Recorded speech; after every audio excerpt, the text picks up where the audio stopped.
All right, so today we're diving into something that I know a lot of you out there are thinking about, that transition from student life into, the professional world. Right, the big jump. Exactly. Yeah, they lay out like 10 key things that students should really be focusing on. Yeah, before they even, step into a job interview. Yeah, think of it as like your, insider guide to really getting a strong start in your career. And, our mission is to go through each of these 10 points and some bonus tips they give and understand like why these points are so crucial for, you, the person listening. hmm And we really want to give you that practical, light bulb moment that can actually make a difference in how you approach this whole process. Yeah, I think what's really great about this particular episode of the Mark podcast is that it just gets right to the point. The question is basically, what should a student do before stepping into the world of jobs? And they delivered in these 10 points that they call the 10 best points for students, Yeah. and then a couple of bonus tips for students. So, Perfect. yeah, it's really a distilled set of advice. And what we want to do is just go a little bit deeper into each one of these points and see how they connect. Okay, sounds good. Let's get straight into it then. The very first point that they make is apne skills pachano, which means Knowing yourself. knowing yourself, and it really emphasizes, the importance of understanding what your skills are, what you're interested in, and even recognizing your weaknesses. Right. Yeah. And they introduce this idea of the SWOT analysis, strengths, weaknesses, opportunities, and threats. Right. It's a classic, business tool, but it's actually so applicable to personal development as well. Yeah, and in this case specifically for like career planning. Yeah. You know what I think is really valuable about this first point Mm. is it's encouraging you to be proactive.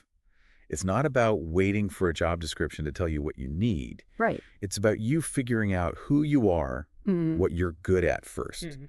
And then going from there, the SWOT analysis really just gives you this framework to do that. It's like taking inventory of yourself. Exactly. Yeah. And it's not just like listing things out. It's like really thinking about, okay, if this is a strength, how does the strength align with a particular career path that I might be interested in? Right. Or if this is a weakness, Yeah. is this something that's really going to hinder my progress? Right. And if so, what are some concrete things I can do to address it? Yeah, and they use some examples in the podcast, like, if you enjoy coding, learn Python. If you are creative, try graphic design. So it's like those initial pulls you feel towards certain things. Right. How can you actually develop some skills around that?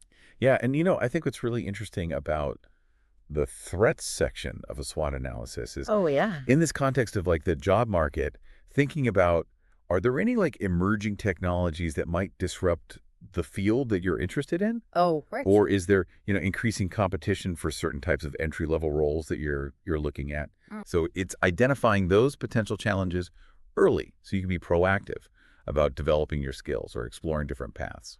So for everyone listening to this right now, how can you really take a moment to pinpoint what your skills and interests actually are? Think about maybe projects or activities you've done where you felt really engaged and you did really well, and try to break down like what skills were actually involved in those. Yeah.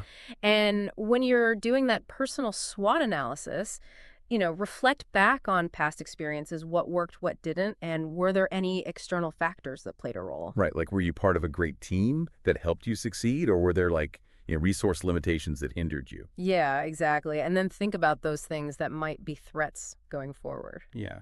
Okay, so moving on to their second point, they talk about internships and freelancing, so gaining real experience. Right. Yeah. And they're very upfront about this. They Mm. say, practical experience actually often trumps your degree on paper. Like a piece of paper. Yeah. Okay. So they really emphasize actively looking for internships. Yeah.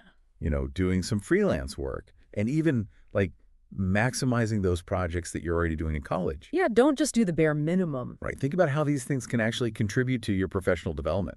So this really shows what employers are looking for. It's not just, what you've learned in the classroom. It's can you apply that knowledge in a real work environment?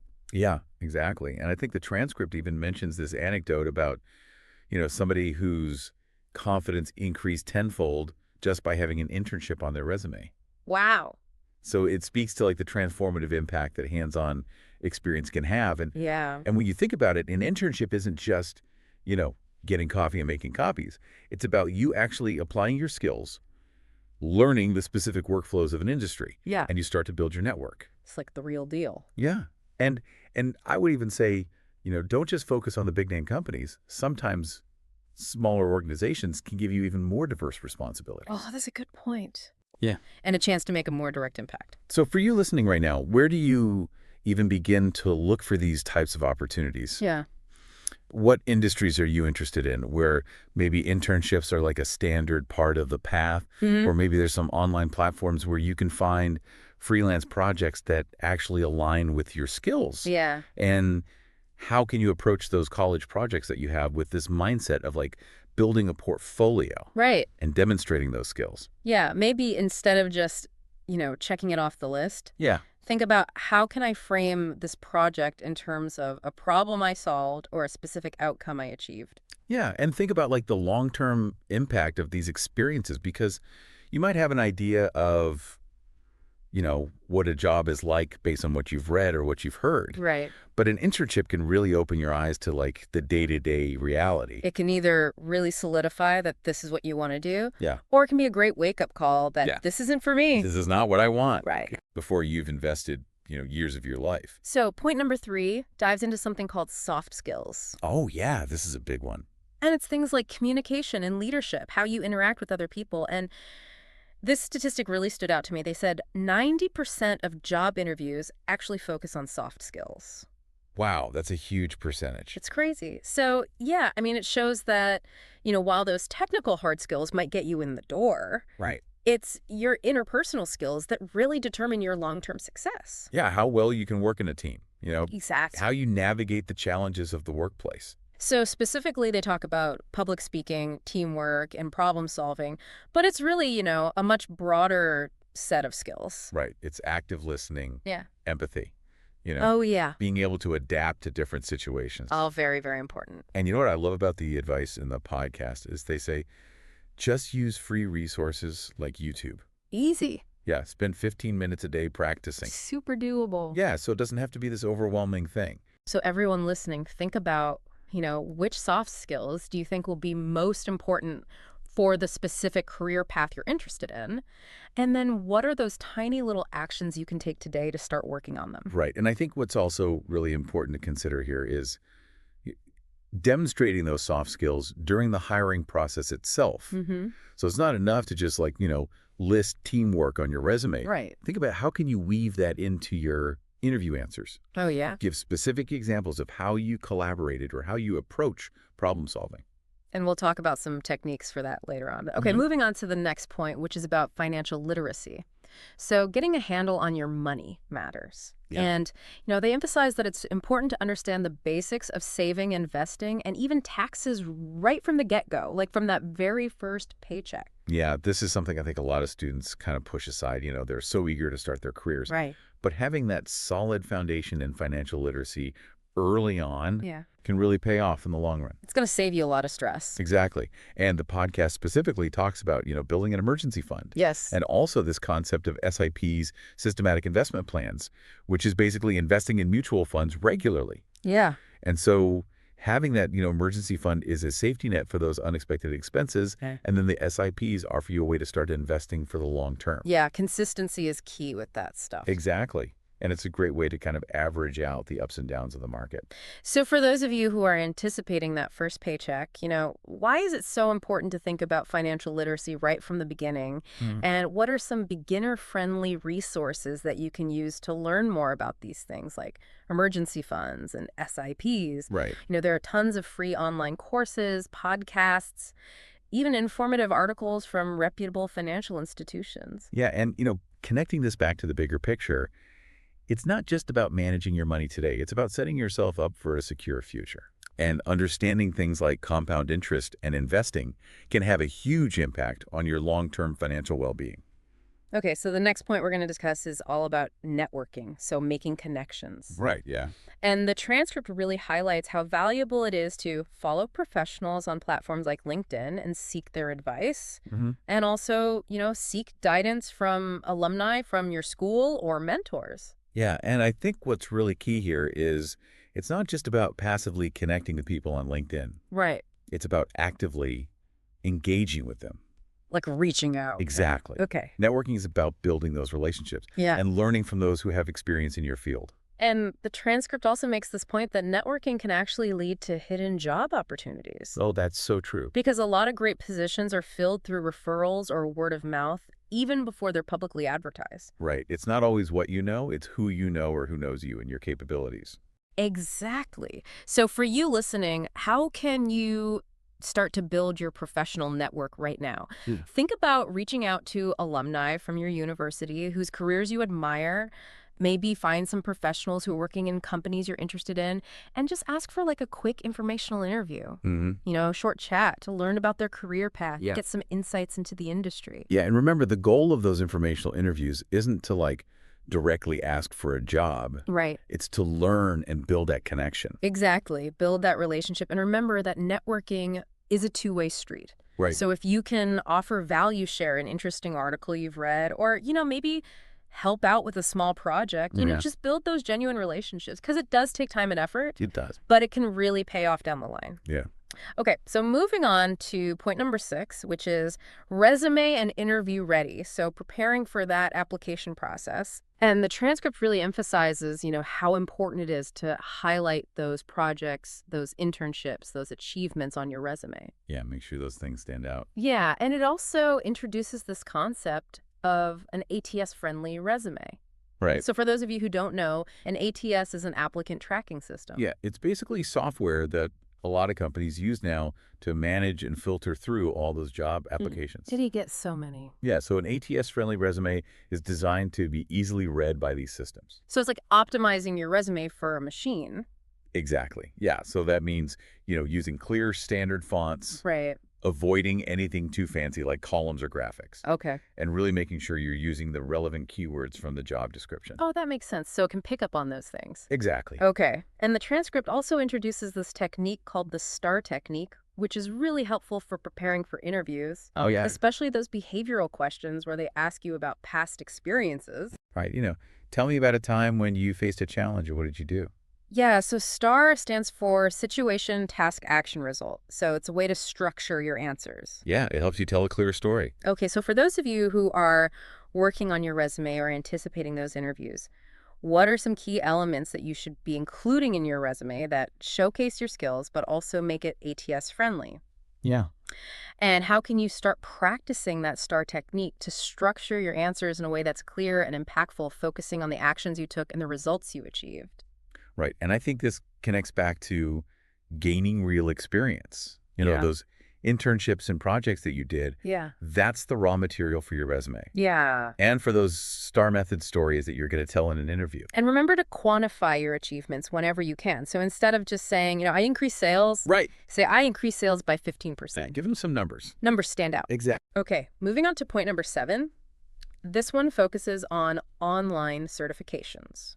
So acquiring additional knowledge and skills. Right. And they talk about platforms like Coursera, Udemy, Google certifications. Yeah.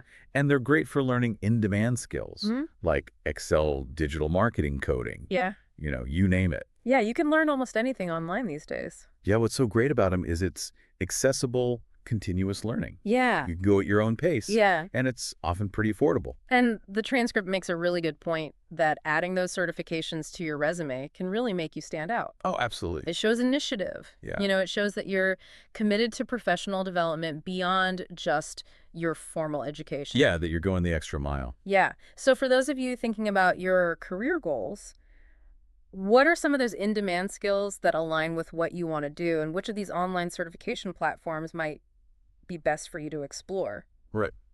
It's about being proactive and, identifying those skill gaps. Yeah, and filling them in. Fill them right up. And I think it's worth mentioning, when you are highlighting those certifications on your resume, really focus on the ones that are relevant Yeah. to the specific jobs you're applying for. Right. Don't just list everything. Right. Yeah, be strategic. Be strategic. Okay, so point number 8 is a crucial one. It's all about work-life balance, so prioritizing your well-being. Mm-hmm. And they talk about how common stress and burnout are in professional life and how important it is to make time for exercise hobbies and spending time with family. Yeah, this is something I think a lot of students don't really think about until Already burnt out. until it's too late. Yeah. But, establishing healthy habits and boundaries early on Yes. is so crucial for your long-term happiness and well-being. Absolutely. And the podcast shares this really, cautionary tale of someone who was actually hospitalized due to overwork. Oh, wow. So it really shows, how serious this can get if you don't take care of That's yourself. a wake-up call. So for you listening right now, why is it important to cultivate that work-life balance even before you start your first job? Yeah. And what are some healthy habits you can start incorporating into your routine right now? Right. Whether it's scheduling regular exercise time, Mhm. making time for a hobby you enjoy, or even just consciously connecting with friends and family more often. Yeah, and I think, connecting this to the long-term burnout can really impact your productivity, your creativity, and Mhm. overall happiness. Yeah, So prioritizing your well-being isn't just, a nice to have. right. It's essential for your success. It's an investment in your future. Exactly. Okay, so point number 9 is industry research. So getting to know your field really, really well. Yes. And they talk about the importance of researching current trends, understanding typical salary expectations, and identifying potential growth opportunities within that industry. Yeah. And they even mention resources like Glassdoor and LinkedIn Salary Tool. Right. Those could be really helpful for getting some data. Exactly. So this is all about making informed decisions, Right. not just, following general advice or what other people are doing. Yeah. You really want to understand what's happening in your target industry. Yeah. What are the trends? What are the salary ranges? Yeah. Where are the opportunities for advancement? And resources like Glassdoor and LinkedIn can give you those data points. But also think about industry-specific publications, Right. professional organizations. Mm-hmm. You can even analyze job descriptions to see what kind of skills and experience employers are looking for right now. Yeah. So for you listening right now, how can you effectively conduct that thorough industry research? Right. And what kind of information beyond just salary should you be looking for? Yeah, you want to look at the long-term outlook for the industry. Who are the key players? Right. What are the potential challenges and opportunities? Like painting a full picture. Exactly. And, this also involves staying curious and continuously learning. Because the job market changes so quickly. So reading industry news, following thought leaders, that can help you stay ahead of the curve. Absolutely. Okay, and the final point, number 10, is long-term goals. So thinking about where you want to be in the future. Right. Yeah. They encourage you to think about, where do you see yourself in 5 years? Okay. Do you want to get an MBA? Mm-hmm. Start your own company? Yeah. Switch careers? Yeah. What does that look like? So this is about having that sense of direction and purpose. Right. And even though your plans might change, Of course. as you gain experience, having those long-term goals can help you make better decisions in the present Mm-hmm. because you're thinking, okay, how does this align with my overall goals? So for you listening right now, what are some of your long-term aspirations? Yeah. And what are those small steps you can start taking today that align with those goals, even if they seem far off? Right. And I think this connects to all the other points. That ties it all together. It does. Your long-term goals can really inform your self-assessment. The types of experiences you seek, the skills you develop. Yeah. It's about creating that cohesive strategy for your career. Love it. So let's bring in those bonus tips that they give. Yeah. The first one is to make it a daily habit to improve one skill. So it could be your English communication, Right. your proficiency in Excel, your coding abilities, anything like that. And this really reinforces the idea of continuous learning Yes. that we've been talking about throughout this whole conversation. It's about remembering that skill development isn't a one-time thing. Right. It's an ongoing process. And even if you just dedicate, 15, 30 minutes a day to one skill, Mhm. that can add up to a lot of progress over time. Exactly. Okay, the second bonus tip is to do some mock interviews Oh, yeah. with friends. This is a great way to prepare. It's a low-pressure environment. You can get some feedback. Yeah. You can work on those nerves. Yeah, and it can highlight areas that you might not even realize you need to improve. Yeah, exactly. And the final bonus tip is to stay updated by reading industry newsletters. So things like Forbes, LinkedIn, this goes back to that industry research. Like, you keep your finger on the pulse of what's happening. Exactly. These newsletters are a great way to get those curated insights into industry trends, new technologies, Yeah. and thought leadership. It's a very easy way to stay informed. So to wrap things up today, preparing for that transition from student to professional really comes down to being proactive and having this holistic approach. Yeah. It's about understanding yourself, getting real-world experience, those soft skills. Right. Financial literacy, networking, making sure your application materials are strong, Mm. continuous learning, prioritizing your well-being, researching your industry, and planning for the long term. And remember, all of these steps, they connect. They work together. Absolutely. Understanding your skills can guide you towards the right internships, Yeah. which then gives you great experiences to talk about in your resume and interviews. Like a chain reaction. It is. So all of this is designed to empower you, the listener, to really confidently make that transition into the job market Yeah. and build a successful and fulfilling career. And now we want to leave you with something to think about, looking at those 10 areas that we talked about. Yeah. Which one do you think will be either the biggest opportunity or challenge for you personally as you start your career, and why? What's one small step you can take today to get a head start in that area? Food for thought. Exactly. Thanks for joining us today. Yeah, thanks, everyone.